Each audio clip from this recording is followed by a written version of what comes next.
सनातन धर्म संस्कृति रे विद्या देवी मां सरस्वती आराधना को सर्वदा उच्च स्थान दि जाइछि। बीणापाणी होउछंती विद्यार देवी, कला संगीतर देवी। तांको सुमरण करी सभे विद्यारंभ करती। माघ शुक्ल पक्ष पंचमी पवित्र तिथि रे पालन हुए विद्या देवी पूजा। बसंत ऋतु माघ सप्तमी तिथि रे पड़ुथिबा जोगु सरस्वती पूजा व बसंत पंचमी भावे परिचित। अज्ञानर अंधकार मध्यरु तेजमय दिव्य धाम को बाट कड़ाई नियंती मां सरस्वती।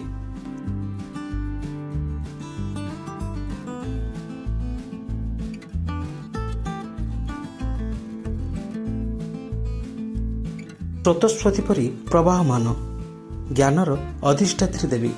से हेउछंती वाक्यर देवी वाग्देवी, बाणी, शारदा, मां जोगमाया आदिशक्ति कंठरू सरस्वती संभूता।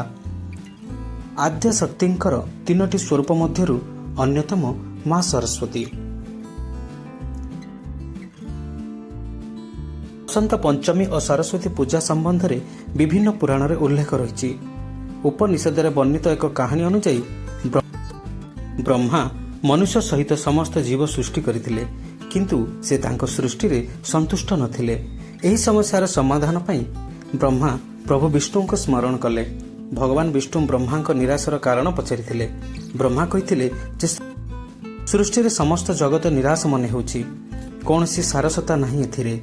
ब्रह्मा ठारू एही कथा सुनिबा परे श्री विष्णु मां भगवती को डाकी एही संकट को दूर करबा पई अनुरोध कले। देवता माने चिंतित थिबा देखि बीणावादिनी मां सरस्वती आदिशक्ति मां भगवती उज्ज्वलतारू जन्म होइतिले। मां सरस्वती एक सुमधुर संगीत गान करथिले, जोंथिपई दुनियार समस्त जीवजंतु स्वर पाइथिले एवं चारिआडे चंचलता देखा देइथिला। माघ शुक्ल पंचमी तिथि रे मां सरस्वतींकर आविर्भाव होइतिला। ऋतुराज बसंत मंद मलयर फूलर सुरभि भरी विद्यादायिनी मां सरस्वती को स्वागत करे।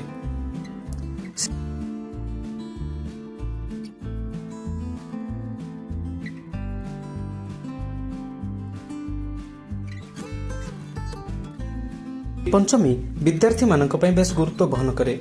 विद्यादात्री पूजा दिन पिला माने खड़ी छुई विद्यारंभ करती।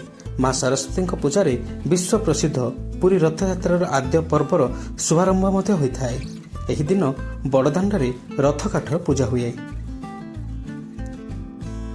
Bureau report, BS news today.